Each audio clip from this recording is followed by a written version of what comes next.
Hello दोस्तों, market panchayat में आपका स्वागत है।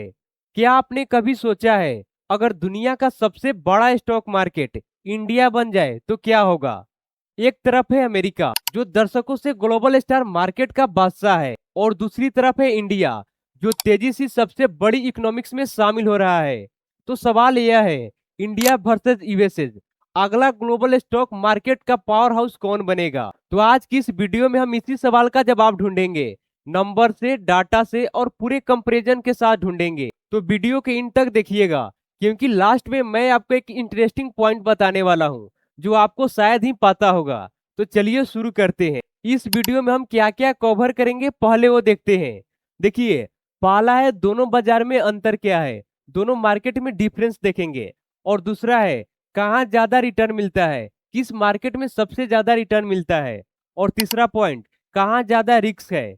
और चौथा पॉइंट, एक भारतीय निवेशक को क्या क्या करना चाहिए, एक भारतीय निवेशक को क्या क्या सोचना चाहिए। तो चलिए शुरू करते हैं भारतीय से। पहला पॉइंट है भारतीय शेयर बाजार क्या है।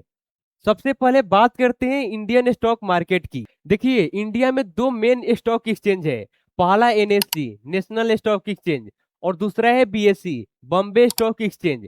इन्हीं एक्सचेंज पर हम शेयर को खरीदते और बेचते हैं, जहां हजारों कंपनियां लिस्टेड है। यहाँ आप टाटा, रिलायंस, आईसीआईसी बैंक, इन्फोसिस, भारत की सबसे भरोसेमंद कंपनियों के शेयर खरीद सकते हैं। आइए इसका कुछ पॉइंट को भी देखते हैं। देखिए, भारत में दो प्रमुख एक्सचेंज है, एनएससी और बीएसई। एनएससी का मतलब नेशनल स्टॉक एक्सचेंज, और बीएसई का मतलब बॉम्बे स्टॉक एक्सचेंज। इन्हीं एक्सचेंज पर हम शेयर को खरीदते और बेचते हैं, जहां Reliance, Tata motor, Infosys, TCS, ICIC bank, इन सारे कंपनियों के शेयर को खरीद सकते हैं। अब एक सवाल है, भारत का शेयर बाजार इतना तेजी से क्यों भाग रहा है। इसका चार बड़े रीजन है। पहला रीजन क्या है, बढ़ती युवा आबादी। और दूसरा है भारत की बढ़ती अर्थव्यवस्था। तीसरा है डिजिटल इंडिया की क्रांति। और चौथा है बढ़ते एसआईपी और मिडिल क्लास।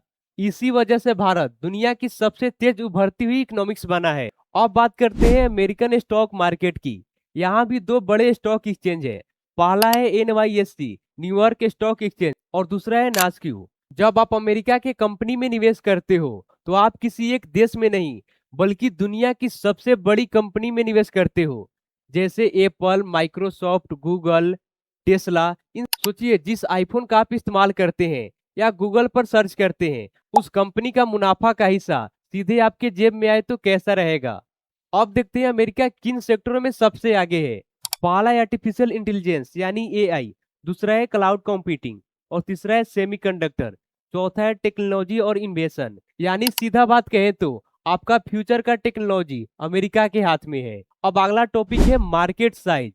अब यहीं से आपका कंपैरिजन का गेम शुरू होता है। देखिए, भारत की टोटल मार्केट कैप 5 ट्रिलियन है, और अमेरिका की टोटल मार्केट कैप 60 ट्रिलियन है। यानी अमेरिका का बाजार भारत से 12 गुना बड़ा है। लेकिन दोस्तों याद रखिए, बाजार का साइज बड़ा होने का मतलब बिल्कुल यह नहीं है कि आपको 12 गुना ही रिटर्न मिलेगा, ऐसा नहीं है।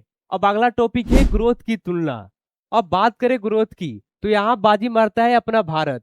अब आप सोचते होंगे ऐसा क्यों। देखिए, भारत तेजी से बढ़ती हुई अर्थव्यवस्था है, युवा आबादी ज्यादा है, लगातार नई कंपनियां खड़ी हो रही है, यहाँ ग्रोथ की संभावना ज्यादा है। लेकिन अमेरिका ऑलरेडी पहले से विकसित है, अमेरिका पहले से विकसित बाजार है। यहाँ ग्रोथ धीमी लेकिन स्थिर ग्रोथ होता है।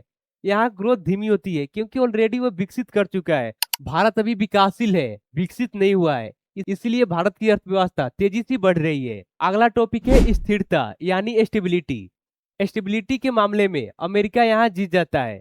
क्यों? क्योंकि देखिए, भारतीय बाजार में उतार चढ़ाव ज्यादा रहता है, लेकिन अमेरिका बाजार में उतार चढ़ाव कम रहता है। देखिए, अमेरिका मार्केट में कम उतार चढ़ाव होता है और लंबे समय तक मजबूत प्रदर्शन रहता है, लंबे समय तक ये मजबूत प्रदर्शन में रहता है। और भारत में क्या होता है, उतार चढ़ाव ज्यादा रहता है, लेकिन ज्यादा ग्रोथ की संभावना रहती है। अब अगला टॉपिक है रिटर्न और करेंसी का असर। देखिए, भारत का रिटर्न और करेंसी का असर क्या होता है। Bharat small cap, mid cap में अच्छा प्रदर्शन देता है, मतलब अच्छा रिटर्न देता है। और अमेरिका लार्ज कैप कंपनियों से लगातार रिटर्न अच्छा देता है। अमेरिका लार्ज कैप कंपनियों से अच्छा रिटर्न देता है। अब देखते हैं डॉलर का असर क्या होता है। अगर डॉलर मजबूत होने पर अमेरिका इन्वेस्टर अतिरिक्त फायदा मिलता है, लेकिन अगर डॉलर कमजोर होने पर रिटर्न भी घट सकता है। अगर डॉलर मजबूत हुआ तो अमेरिका वालों को बहुत अच्छे रिटर्न मिलते हैं, लेकिन डॉलर कमजोर हुआ तो उनका रिटर्न भी घट सकता है। अब देखते हैं फ्यूचर में कौन सबसे आगे निकल सकता है। देखिए, भारत का मजबूत अवसर मैन्युफैक्चरिंग, डिजिटल इकोनॉमिक्स, इंफ्रास्ट्रक्चर और डिफेंस, रिन्यूएबल एनर्जी, मतलब भारत इन सारे सेक्टर में मजबूत अवसर पर खड़ी है। और अमेरिका का तो ऑलरेडी दबदबा है एआई पर, क्लाउड कंप्यूटिंग, सेमीकंडक्टर टेक्नोलॉजी। इन दोनों बाजार के अपने अपने बड़े अवसर हैं। अगला टॉपिक है, एक भारतीय निवेशक को क्या करना चाहिए।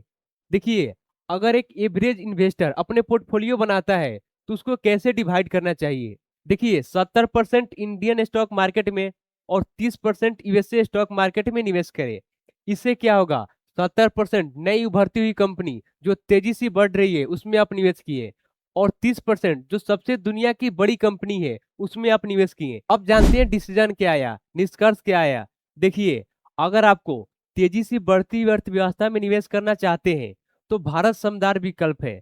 अगर आप तेजी से अर्थव्यवस्था में निवेश करना चाहते हैं तो भारत आपके लिए अच्छा विकल्प है।